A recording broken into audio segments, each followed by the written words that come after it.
يا رب صل على محمد. Assalamualaikum warahmatullahi ta'ala wabarakatuh. Alhamdulillah wassalatu wassalamu ala rasulillah wa ala alihi wa sahbihi wa mawala wa ba'du. Baik ahbabana fillah, Bapak Ibu sekalian, begitu juga rekan santri di mana saja berada. Kembali kita melanjutkan kajian Ihya Ulumuddin kita. Kali ini kita berada pada halaman 222, masih pada Kitabul Al-Ilmi. Oke, langsung saja. Ila an qala al-musannif rahimahullahu ta'ala wa nafa'ana bi ulumihi wa barakatihi fid dharain amin. Wa innama yudha'afu 'adzabul 'alimi fi ma'asiyatihi li'annahu 'asa an ilmin. Jadi kata Imam Al-Ghazali rahimahullahu ta'ala, dan sesungguhnya hanya saja yudha'afu 'adzabul 'alimi, itu dilipat gandakan azabnya orang yang alim itu, ya, bahkan melebihi daripada orang yang biasa. Nah, fi ma'asiyatihi, di dalam kemaksiatannya, artinya ketika dia melakukan kemaksiatan, alasannya kenapa? Li'annahu 'asa an ilmin, karena sesungguhnya dia itu bermaksiat, berdosa an ilmi, dengan ilmu pengetahuannya. Nah, itu salah satu alasan yang dipaparkan oleh Imam Al-Ghazali di sini terkait pembahasan kita sebelumnya yang banyak membahas azab, bagaimana pedihnya, bagaimana siksaannya orang-orang yang alim itu, yang luar biasa sekali siksaannya. Nah, kenapa bisa seperti itu? Kata beliau di sini, ya, dilipat gandakan ganjarannya, keburukannya orang alim ketika dia melakukan kemaksiatan, karena memang dia mendurhakai Allah Subhanahu wa taala dengan ilmu pengetahuannya, sementara yang lain ya mungkin mendurhakai Allah atau bermaksiat dengan ketidaktahuan mereka atau kejahilan mereka. Walidzalika, oleh karena itulah kata beliau, qala Allah azza wa jalla, ya, berfirman Allah Subhanahu wa taala, innal munafiqina fid darkil asfali minan nar, ya, sesungguhnya orang yang munafik itu berada pada dasar yang paling dalam minan nar, daripada neraka itu. Jadi orang munafik di sini berada pada dasar api neraka, li'annahum jahadu ba'da ilmi, karena sesungguhnya mereka itu jahadu, mereka ingkar ba'dal ilmi, setelah mempunyai ilmu pengetahuan, ya, mereka tidak mengamalkan apa yang mereka ketahui, mereka ingkari itu dengan ilmu pengetahuan yang ada pada diri mereka. Ini yang dimaksud dengan orang munafik. Nah, mereka berada pada lembah atau dasar paling dalam neraka itu. Waliyadu billah. Wa ja'alal yahuda syarran minan nasara, dan Allah menjadikan orang Yahudi itu lebih buruk daripada orang Nasrani. Ma'annahum, padahal bahwasanya mereka maja'alu lillahi, mereka tidak pernah menjadikan bagi Allah Subhanahu wa taala waladan, seorang anak, wala qalu innahu salisun salasa, dan mereka juga tidak pernah mengatakan bahwa Allah Subhanahu wa taala itu yang ketiganya yang tiga, atau akidah dalam orang-orang Nasrani ini, ya, bahasa kita semacam trinitas, ya, kurang lebih seperti itu. Walakin angkaru ba'dal ma'rifah, akan tetapi mereka mengingkari setelah mengetahui. Jadi Allah kenapa menjadikan orang Yahudi itu ganjarannya atau balasannya di kemudian hari lebih buruk daripada orang-orang Nasrani? Padahal mereka ini orang Yahudi ini tidak pernah mengatakan bahwa Allah itu punya anak. Mereka juga tidak berkeyakinan trinitas, ya. Kenapa bisa demikian? Nah, ini dia alasannya. Lakin angkaru ba'dal ma'rifah, karena mereka itu mengingkari setelah mengetahui. Mereka orang berilmu, ahlul kitab, kemudian mereka ingkar terhadap kebenaran yang datang kepada mereka, atau kebenaran yang sesuai dengan pengetahuan mereka. Idz qala ta'ala, ketika Allah berfirman, ya, dalam Al-Quran yang mengatakan ya'rifunahu kama ya'rifuna abna'ahum, mereka mengetahui Rasul sallallahu alaihi wasallam sebagaimana mereka mengetahui anak-anak mereka. Mereka itu pada dasarnya mengetahui bahwa Rasul sallallahu alaihi wasallam adalah utusan Allah yang terakhir dan wajib untuk mengimaninya. Nah, masalahnya kemudian mereka ingkar, tidak mau beriman kepada Rasul sallallahu alaihi wasallam. Ini yang kemudian menjadikan mereka diperlakukan oleh Allah Subhanahu wa taala lebih buruk daripada orang-orang Nasrani. Nah, ini salah satu gambarannya yang dipaparkan di dalam Al-Quran, bahwa mereka pada dasarnya mengetahui Rasul sallallahu alaihi wasallam kama ya'rifuna abna'ahum, sebagaimana mereka mengenal anak-anak mereka. Jadi di diri mereka pribadi Rasul sallallahu alaihi wasallam itu sangat jelas. bahkan sejelas mereka mengenal anak mereka. Wa qala ta'ala, ya, dan Allah juga berfirman kemudian, falamma ja'ahum ma'arafuna, ketika datang kepada mereka apa yang mereka kenal, dalam arti yang Rasul sallallahu alaihi wasallam datang kepada mereka menyampaikan kebenaran. Nah, kafaru bihi, tiba-tiba mereka kafir, ingkar terhadap Rasul sallallahu alaihi wasallam. Fala'natullahi 'alal kafirin, maka laknat Allah itu ke atas orang-orang yang kafir. Nah, ini ganjaran orang Yahudi yang sangat buruk di mata Allah Subhanahu wa taala, karena alasannya mereka mengingkari kebenaran setelah mereka mengetahuinya. Artinya orang alim yang salah, orang alim yang melakukan kesalahan. Wa qala ta'ala, dan Allah Subhanahu wa taala berfirman fi qissati Bal'am bin Ba'ura, terkait dengan kisahnya Bal'am ibnu Ba'ura. Ini salah satu orang-orang soleh terdahulu yang kemudian kafir, waliyadzubillah. Apa kata Allah? Watlu alaihim naba'alladzi atainahu ayatina fansalakha minha. Watlu, bacakanlah wahai Muhammad, alaihim, ke atas mereka, kisah orang-orang yang telah kami berikan kepadanya ayatina, ayat-ayat kami. Artinya kami jadikan dia orang berilmu, dia tahu segalanya. Fansalakha minha, tiba-tiba dia berlepas diri minha, darinya, dari ayat-ayat Allah Subhanahu wa taala, dari ilmu yang Allah berikan kepadanya. Hatta qala, hingga kemudian Allah mengatakan, artinya sampai kepada ayat yang mengatakan famasaluhu kamasalil kalbi, perumpamaan dia, ya, orang yang seperti ini, artinya Bal'am bin Ba'ura ini, kamasalil kalbi, seperti perumpamaan anjing. In tahmil alaihi, apabila engkau usir dia, yalhas, dia tetap akan mengeluarkan lidahnya. Wa tatrukhu yalhas, atau kali engkau biarkan dia, dia juga akan tetap mengeluarkan lidahnya. Nah, artinya apa? Ya, mau kebenaran itu datang kepada dia atau kebenaran itu tidak datang kepada dia, dia tidak akan berubah. Dia tetap seperti itu, dalam artian di sini mengingkari. Wa kadzalika al-alimul fajir, demikianlah orang alim yang jahat itu. Nah, seperti itu keadaannya. Ya, dalam artian diperumpamakan orang-orang yang alim yang fajir ini seperti seekor anjing, waliyadzubillah. Fa inna Bal'am, nah, karena sesungguhnya Bal'am ini ceritanya utiya kitab Allah taala, dia diberikan kitab Allah Subhanahu wa taala.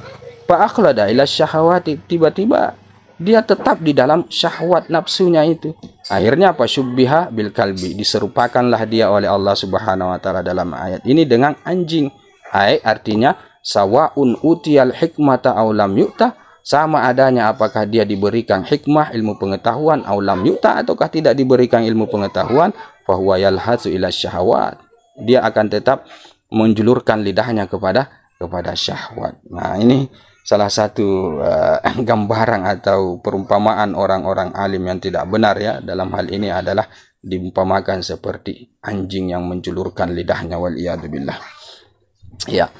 Wa qala Isa alaihissalam, dan berkata Nabiullah Isa alaihissalam, masalu ulama isu, perumpamaan ulama yang su itu, kamasali sakhratin, sama dengan perumpamaan sakhrah, batu besar, waqa'at ala famin nahri, yang jatuh kepada mulut sungai.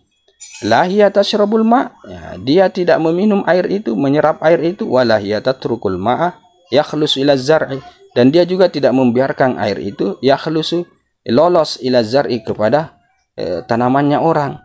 Ya, perumpamaannya seperti itu. Wa masalu ulama'is su'i, ya, dan perumpamaan ulama-ulama buruk itu, ya, ulama yang tidak benar, masalu kunatil hushi, ya, sama dengan perumpamaan kanal, ya, kanal al-hushi yang dipenuhi di dalamnya rumput-rumput, ya. Kurang lebih seperti itu, artinya semacam got, ya, got, ya, zaman sekarang mungkin diibaratkan seperti got, di mana itu ada kanal pembuangan yang di situ rumput di dalamnya, al-hushi. Kalau sekarang ya mungkin sampah-sampah. Nah, perumpamaan ulama seperti itu, seperti, ya, kanal yang dipenuhi dengan sampah, zahiruha jassun wa batinuha natnun. Zahirnya itu kanal, zahirnya itu got-got, gorong-gorong itu adalah jassun, dia merupakan suatu semen, ya, yang mungkin dicat, ya, semacam semen, dia terlihat seperti semen, seperti bangunan yang bagus, kurang lebih seperti itu luarannya, ya, gorong-gorongnya itu terlihat seperti baguslah modelnya. Tetapi wabatinuha, di dalamnya, di dalam gorong-gorong itu, di dalam kanal itu, natnun, itu busuk di situ, dipenuhi dengan sampah. Nah, begitu perumpamaan ulama as-su waliyadzubillah. Wa masalul quburi zahiruha amirun wa batinuha idhamul mauta. Dan sama dengan perumpamaan kubur, zahirnya itu amirun, ramai orang ya menziarahi, ya itu maksudnya amirun, wa batinuha, tetapi batinnya artinya dalamannya kubur itu yang di bawah tanah itu idhamul mauta adalah tulang belulangnya orang yang mati. Nah, ini gambaran yang luar biasa parah ya yang diungkapkan oleh Nabiullah Isa alaihissalam terkait dengan orang alim atau ulama su ya. Fahadhil akhbar wal asaru. Nah, ini al akhbar wal asaru ya, hadis-hadis yang sudah disebutkan di atas ini, wal asaru dan juga asar-asar dari para sahabat, tubayyinu itu menjelaskan annal alima ya, bahwasanya orang alim itu alladzi huwa min abna'id dunya, yang mana dia itu adalah anak-anak dunia, artinya orang-orang yang meraup keuntungan dunia, akhassu halan itu lebih hina keadaannya, wa asyaddu adzaban dan lebih keras azabnya minal jahil daripada orang-orang jahil. Nah, ini yang hadis yang kita sudah bahas pada pertemuan-pertemuan lalu, begitu juga perkataan-perkataan sahabat. Itu menggambarkan betapa ya orang alim itu sangat hina, sangat keras siksaannya. Wa annal faizina al muqarrabina, dan sesungguhnya orang-orang yang beruntung al muqarrabina yang didekatkan kepada Allah Subhanahu wa taala, hum ulamaul akhirah. Mereka itu adalah ulama akhirah. Walahum alamatun, dan mereka mempunyai beberapa tanda. Ulama akhirat itu ada beberapa tandanya. Nah, beliau akan paparkan di sini. Kita baca sedikit. Paminha diantaranya ya, Allah yatlubad dunia bi ilmihi, bahwasanya dia tidak menuntut keduniaan dengan ilmunya. Itu salah satu ciri ulama akhirat. Fa inna aqalla darajatil alim, karena sesungguhnya ya minimal derajatnya orang alim itu, paling rendah derajat dia orang alim ini adalah ayyudrika haqaratad dunya, bahwasanya dia mengetahui, dia sadar haqarata akan kehinaan dunia, minimal itu. Dia cukup tahu bahwa dunia itu sangat hakara, sangat tidak ada nilainya, maka otomatis dia bolehlah disebut sebagai seorang alim. Itu minimalnya ya. Wa khissataha ya, kehinaan dunia, wa khissataha, dan tidak bernilainya ini khissataha. Wa kadurataha, dan juga keruhnya ya, rancunya dunia, wa insiramaha, dan juga punahnya yang namanya dunia itu.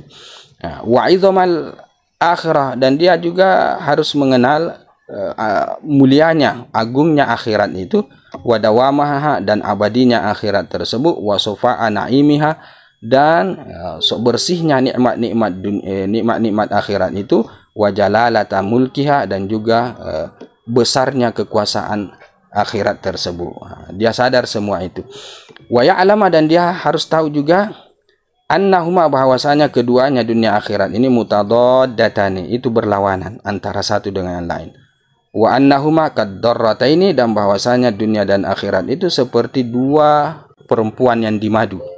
Mahama ardaita ihdahuma, ketika engkau ya ridokan salah satu daripada keduanya, askhattal ukhra, maka kamu itu membuat marah al ukhra yang lainnya. Ketika ada satu di antara madu itu yang kita sangat perhatian kepada dia, kita ridokan dia, kita buat dia suka, kurang lebih seperti itu, maka otomatis yang lain akan terbengkalai, yang satunya itu akan marah, yang satunya itu merasa tidak diperhatikan, dan seterusnya. Itu sudah pasti.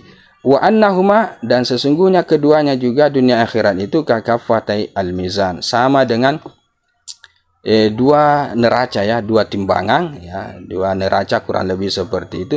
Mahma rajahat ihdahuma khaffatil ukhra, kapan berat salah satu daripada keduanya lebih berat, khaffatil ukhra, maka akan ringan yang lainnya. Yang lainnya itu pasti akan terangkat, yang satunya turun, kan begitu ceritanya. Wa annahuma kal masyriqi wal maghrib, dan sesungguhnya dunia dan akhirat itu seperti timur dan barat. Mahma qarabta min ahadihima, kapan engkau dekat kepada salah satu daripada keduanya, ba'udta anil akhar, maka engkau jauh dari yang satunya. Ketika kita dekat ke timur, berarti kita jauh dari barat. Ketika kita dekat ke barat, berarti kita jauh daripada timur. Itulah dunia dan akhirat perumpamaannya ya.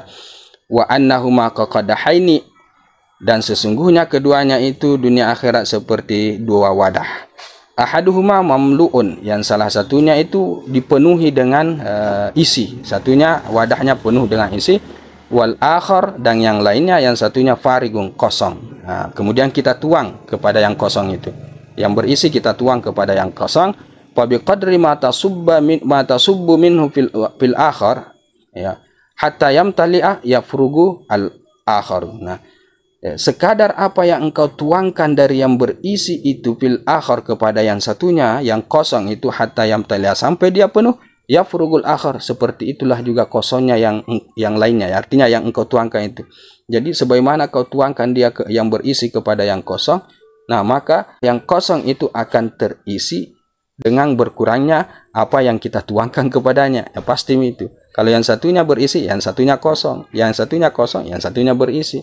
Nah, begitulah perumpamaan dunia dan akhirat. Pasti akan ada salah satu daripada keduanya yang menjadi korban, karena tidak akan pernah menyatu. Mutadaddata ini berlawanan, itu tadi bahasanya di atas.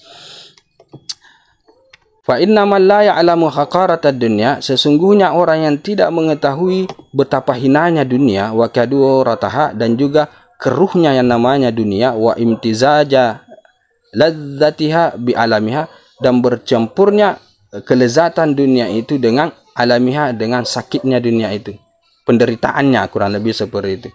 Ya, dunia itu ada enaknya yang bercampur, ya, yang bercampur dengan penderitaan, ya, ada kenikmatan yang bercampur dengan penderitaan. Nah, dunia seperti itu. Nah, siapa orang, kata beliau di sini, yang tidak mengetahui itu, ya, tidak sadar akan itu, summa insirama ma yasfu minha, kemudian habisnya, ya, punahnya, ma yasfu minha, apa yang baik daripada dunia itu, ujung-ujungnya juga akan habis. Nah, siapa yang tidak mengenal ini, kata Imam Al-Ghazali rahimahullah ta'ala, bahwa fasidul akli, maka itu tidak benar akalnya, ya.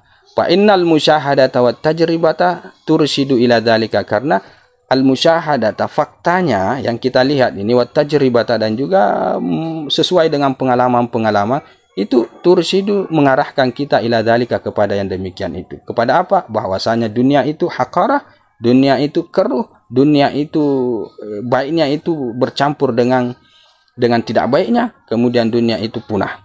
Nah, itu yang dimaksud. Nah, fa kaifa yakunu minal ulama'i man la aqla lahu, bagaimana adanya dia termasuk daripada ulama orang yang tidak punya akal. Artinya kalau tidak nasadari ini, kalau dia tidak sadar akan ini, ya, akan status dunia yang seperti ini, berarti dia orang yang tidak mempunyai akal. Nah, tidak mungkin orang yang tidak mempunyai akal itu kemudian dianggap sebagai ulama. Kemudian wa man la ya'lamu 'idhama amril akhirah wa dawamaha, siapa orang yang tidak mengetahui agungnya, besarnya perkara akhirat itu, luar biasanya, wa dawamaha, dan berkekalangnya, bahwa kafirun, maka dia termasuk orang kafir, waliyadzubillah, maslubul imani, yang sudah dicabut keimanannya. Fa kaifa yakunu minal ulama'i man la imana lahu, bagaimana adanya termasuk ulama orang yang tidak punya keimanan, tidak mungkin disebut sebagai ulama. Orang yang tidak sadar bahwa perkara akhirat itu perkara yang luar biasa dan berkekalan segala yang berhubungan dengan akhirat, maka orang yang seperti ini, yang tidak sadar akan yang seperti ini, akan status daripada akhirat yang seperti ini, maka dia termasuk daripada orang yang kafir, waliyadzubillah. Nah, orang kafir tidak layak disebut sebagai ulama. Wa man la ya'lamu mudaddatad dunya lil akhirah, siapa yang tidak mengetahui, ya, mudaddatad dunya lil akhirah, ya, bertolak belakangnya dunia dengan akhirat, wa annal jam'a bainahuma tama'un fi ghairi matma', dan bahwasanya mengumpulkan antara keduanya adalah kerakusan yang bukan pada tempatnya, bahwa jahilun bi syara'il anbiya'i kullihim, maka dia termasuk orang yang jahil, tidak mengetahui syariat nabi-nabi kullihim, semuanya. Orang yang tidak tahu kalau dunia itu bertolak belakang dengan akhirat, dia tidak tahu kalau mengumpulkan keduanya itu adalah sesuatu yang mustahil, artinya sesuatu tomak, kerakusan yang bukan pada tempatnya. Nah, maka orang yang seperti ini, kata beliau, jahilun, orang yang jahil akan syariat-syariatnya para nabi, balwa kafir, bahkan dia termasuk daripada orang kafir, waliyadzubillah. Bil Qur'ani kullihi, dengan Al-Quran semuanya dia ingkari, dia kafir, min awwalihi ila akhirih, dari awalnya sampai akhirnya, waliyadzubillah. Fa kaifa yu'addu min zumratil ulama, bagaimana bisa dia dikategorikan termasuk kelompok para ulama, orang yang tidak mengetahui akan bertolak belakangnya namanya dunia dengan akhirat. Wa man alima hadza kullahu, siapa yang mengetahui semua ini, artinya dia sudah sadar setelah pemaparan tadi di atas oleh Al-Imam Al-Ghazali bahwa dunia itu haqara, dunia itu kadura, akhirat itu kekal abadi, akhirat itu ganjarannya itu berkesinambungan dan seterusnya. Semalam yuksiril akhirah, kemudian dia tidak mengutamakan akhirat ala dunia ke atas dunia, fahuwa asirus syaitan, maka dia termasuk daripada tawanannya setan. Dia sadar akan semua ini, tetapi kemudian dia masih saja mementingkan dunia, dia tidak mementingkan akhirat. Maka bagaimana? Maka orang yang seperti ini akan terpenjara oleh setan. Qad ahlakathu syahwatuhu, dia dibinasakan oleh syahwatnya, wa ghalabat alaihi shiqwatuhu, dan mengalahkan ke atas dia shiqwatuhu, kecelakaannya. Jadi dia akan termasuk daripada orang yang betul-betul celaka. Fa kaifa yu'addu min hizbil ulama'i man hadhihi darajatuhu, bagaimana dia bisa dikategorikan termasuk kelompok para ulama man hadhihi darajatuhu, orang yang seperti ini derajatnya, wal iyadu billah. Oke, sampai di situ saja dulu, nanti kita sambung pada pembahasan yang berikutnya. Lebih dan kurangnya mohon dimaafkan. Hadza billahi taufik. Kita tutup dengan kafaratul majlis. Wallahu a'lam bissawab. Subhanakallahumma bihamdika asyhadu an la ilaha illa anta astaghfiruka wa atubu ilaik. يا رب صل عليه وسلم